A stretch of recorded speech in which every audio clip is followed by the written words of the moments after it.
To Miss Josephine MacLeod, he wrote on 14th June, 1901. Well, Joe, keep health and spirits up. Glory and honor await you, and mukti, liberation. The natural ambition of woman is, through marriage, to climb up, leaning upon a man. But those days are gone. You shall be great without the help of any man, just as you are, plain dear, dear Joe. Our Joe, everlasting Joe. We have seen enough of this life not to care for any of its bubbles, have we not? For months I have been practicing to drive away all sentiments, therefore I stop here, and goodbye just now. It was ordained by Mother that we should work together. It has been already for the good of many. It shall be for the good of many more. So let it be.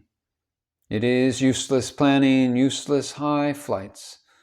The Divine Mother will find her own way, rest assured.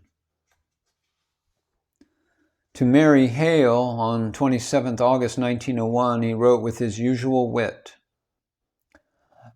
I would that my health were what you expected, at least to be able to write you a long letter. It is getting worse, in fact, every day, and so many complications and botherations without that, I have ceased to notice it at all. I wish you all joy in your lovely chalet, splendid health and good appetite, and a light study of Swiss or other antiquities, just to liven things up a bit. I am so glad that you are breathing the free air of the mountains, but sorry that Sam is not in the best of health. Well, there is no anxiety about it. He has naturally such a fine physique. Women's moods and man's luck. The gods themselves do not know, not to speak of men. My instincts may be very feminine, but what I am exercised with just this moment is that you get a little bit of manliness about you. Oh, Mary, your brain and health and beauty, everything, is going to waste just for the lack of that one essential, assertion of individuality. Your haughtiness, spirit, are all nonsense, only mockery. You are at best a boarding school girl, with no backbone. Alas, this lifelong leading string business. This is very harsh, very brutal, but I can't help it. I love you, Mary, sincerely, genuinely. I can't cheat you with namby-pamby sugar candies, nor do they ever come to me. Then again, I am a dying man. I have no time to fool in. So wake up, girl. I expect now from you letters of the right slashing order. Give it right straight. I need a good deal of rousing. I am, in a sense, a retired man. I don't keep much of what is going on about the movement. Then the movement is getting bigger, and it is impossible for one man to know all about it minutely. I now do nothing except to try and eat and sleep and nurse my body the rest of the time. Goodbye, dear Mary. Hope we shall meet again somewhere in this life. But meeting or no meeting, I remain ever your loving brother, Vivekananda. To his beloved disciple Devi-The, he wrote on February 12, 1902, May all powers come unto you. May Mother herself be your hands and mind. It is immense power, irresistible, that I pray for you, and if possible, along with it, infinite peace. If there was any truth in Sri Ramakrishna, may he take you into his leading, even as he did me, and 1,000 times more.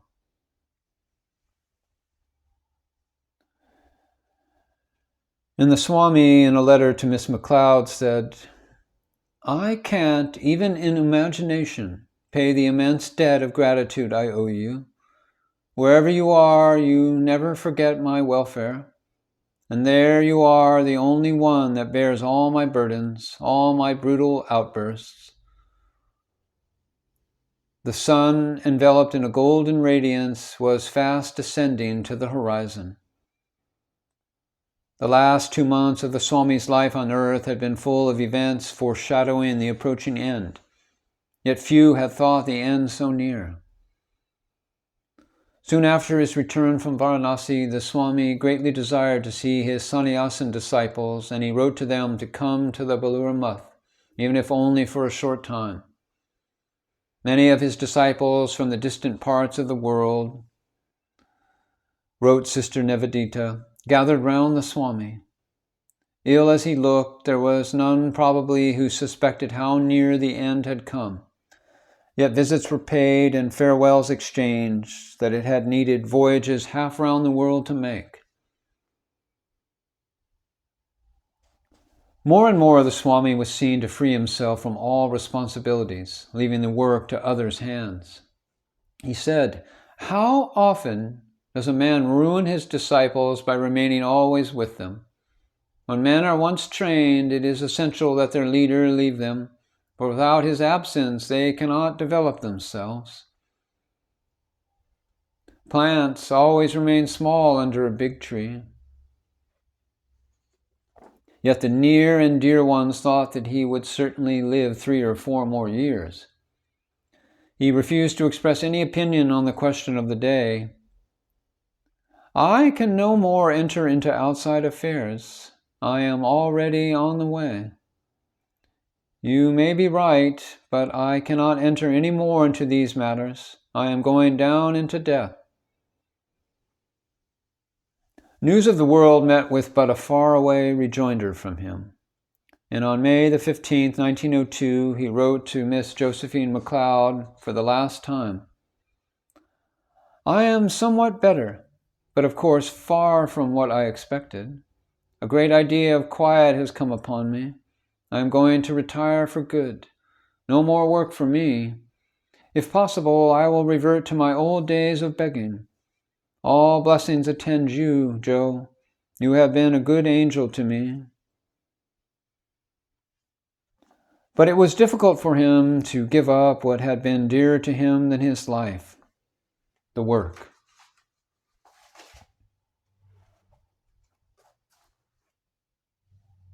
On the last Sunday before the end, he said to one of his disciples, "You know the work is always my weak point. When I think that might come to an end, I am all undone." He could easily withdraw from the weakness and attachment, but the work still retained its power to move him.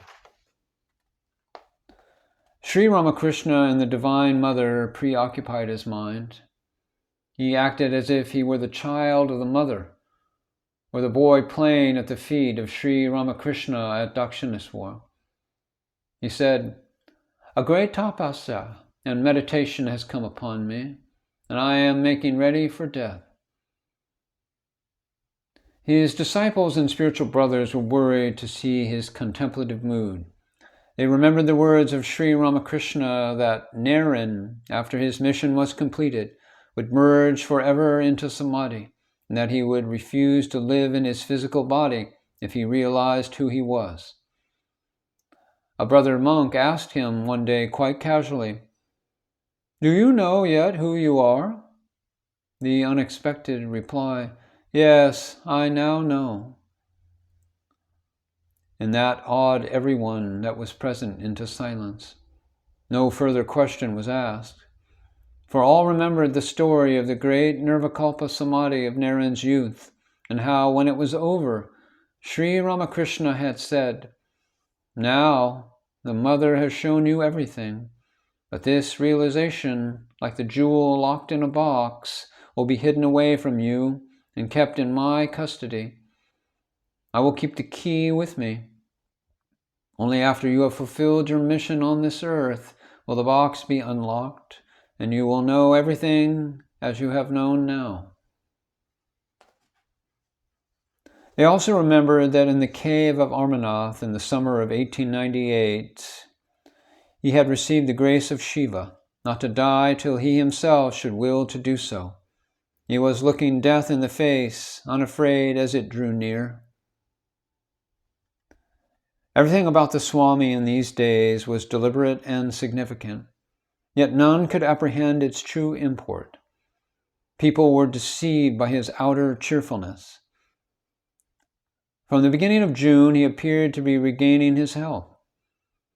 One day, about a week before the end, he bade a disciple bring him the Bengali almanac.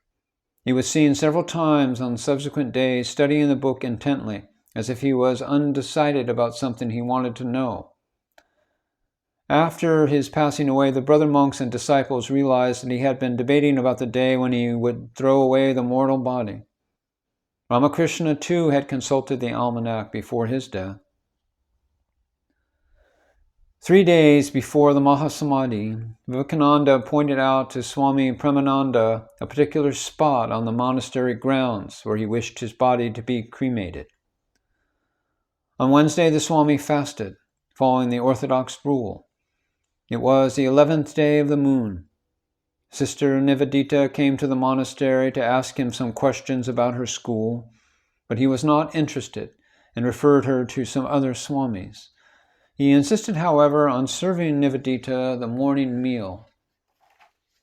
To quote the sister's own words, she said, "Each dish, as it was offered, boiled seeds of the jackfruit, boiled potatoes, plain rice, and ice-cold milk, formed the subject of playful chat, and finally, to end the meal, he himself poured the water over her hands, and dried them with a towel. It is I who should do these things for you, Swamiji, not you for me," was the protest naturally offered, but his answer was startling in its solemnity. Jesus washed the feet of his disciples. Something checked the answer. But that was the last time. As it rose to the lips and the words remained unuttered, this was well, for here also the time had come. There was nothing sad or grave about the Swami during these days. Efforts were made not to tire him. Conversations were kept as light as possible, touching only upon the pet animals that surrounded him, his garden experiments and books and absent friends. But all the while one was conscious of a luminous presence, of which the Swami's bodily form seemed only a shadow or symbol. The members of the monastery had never felt so strongly as now before him that they stood in the presence of an infinite light. Yet none was prepared to see the end so soon, least of all on that Friday, July the 4th, on which he appeared so much stronger and healthier than he had been for years. On the supreme day, Friday, he rose very early.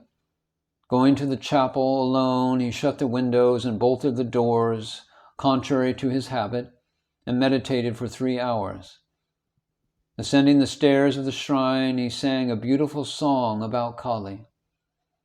"Is Kali, my mother, really black? The naked one, though black she seems, lights the lotus of the heart. Men call her black, but yet my mind will not believe that she is so. Now she is white, now red, now blue. Now she appears as yellow, too. I hardly know who mother is, though I have pondered all my life. Now Purusha, now Prakriti, and now the void she seems to be. To meditate on all these things confounds poor Kamalakanta's wits." Then he said, almost in a whisper, "If there were another Vivekananda, then he would have understood what this Vivekananda has done. And yet, how many Vivekanandas shall be born in time?" He expressed the desire to worship Mother Kali at the Muth the following day, and asked 2 of his disciples to procure all the necessary articles for the ceremony. Next, he asked the disciple Sudananda to read a passage from the Yajurveda with the commentary of a well-known expositor. The Swami said that he did not agree with the commentator and exhorted the disciple to give a new interpretation of the Vedic text. He partook of the noon meal with great relish in company with the members of the Muth, though usually at that time he ate alone in his room because of his illness. Immediately afterwards, full of life and humor, he gave lessons to the brahmacharyans for 3 hours on Sanskrit grammar. In the afternoon, he took a walk for about 2 miles with Swami Premananda and discussed his plan to start a Vedic college in the monastery. Premananda asked, "What will be the good of studying the Vedas?" And he said, "It will kill superstition." On his return, the Swami inquired very tenderly concerning every member of the monastery. Then he conversed for a long time with his companions on the rise and fall of nations. He said, "India is immortal if she persists in her search for God, but if she goes in for politics and social conflict, she will die." At 7 o'clock in the evening, the bell rang for worship in the chapel. The Swami went to his room and told the disciple who attended him that none was to come to him until called for. He spent an hour in meditation and telling of his beads, then called the disciple and asked him to open all the windows and fan his head. He lay down quietly on his bed, and the attendant thought that he was either sleeping or meditating. At the end of an hour, his hands trembled a little, and he breathed once very deeply. Then there was a silence for a minute or two, and again he breathed in the same manner. His eyes became fixed in the center of his eyebrows. His face assumed a divine expression, and eternal silence fell. Said a brother disciple of the Swami, "There was a little blood in his nostrils, about his mouth, and in his eyes." According to the yoga scriptures, the life breath of an illumined yogi passes out through the opening on the top of the head, causing the blood to flow in the nostrils and the mouth. The great ecstasy took place at 10 minutes past 9. Swami Vivekananda passed away at the age of 39 years, 5 months, and 24 days, thus fulfilling his own prophecy when he said, "I shall not live to be 40 years old." The brother disciples thought that he might have fallen into samadhi and chanted the Master's name to bring back his consciousness, but he remained on his back motionless. Physicians were sent for and the body was thoroughly examined. In the doctor's opinion, life was only suspended. Artificial respiration was tried. At midnight, however, Swami Vivekananda was pronounced dead, the cause, according to medical science, having been stroke or sudden failure of the heart. But the monks were convinced that their leader had voluntarily cast off his body in samadhi, as predicted by Sri Ramakrishna. In the morning, people poured in from all quarters. Devi-The sat by the body and fanned it till it was brought down at 2 p.m. It was brought to a porch leading to a courtyard and covered with ochre robes and decorated with flowers. Incense was burnt and a religious service was performed with lights, conch shells, and bells. The brother monks and disciples took their final leave and the procession started, moving slowly through the courtyard and across the lawn till it reached the Vilva tree near the spot where the Swami himself had desired his body to be cremated. The funeral pyre was built and the body was consigned to the flames kindled with sandalwood. Across the Ganga on the other bank, Ramakrishna had been cremated 16 years before. Devi-The began to weep like a child, rolling on the ground. Suddenly, the wind blew into her lap a piece of the ochre robe from the pyre, and she received it as a blessing. It was dusk when the flames subsided. The sacred relics were gathered and the pyre was washed with the water of the Ganga. The place is now marked by a temple, the table of the altar standing on the very spot where the Swami's body rested in the flames. Gloom and desolation fell upon the monastery. The monks prayed in the depths of their hearts, saying, "O Lord, thy will be done." But deep beneath their grief, all felt that this was not the end. The words of the leader, uttered long before his death, rang in their ears. "It may be that I shall find it good to get outside my body, to cast it off like a worn-out garment. But I shall not cease to work. I shall inspire men everywhere until the world shall know that it is one with God. May I be born again and again and suffer thousands of miseries, so that I may worship the only God that exists, the only God I believe in, the sum total of all souls."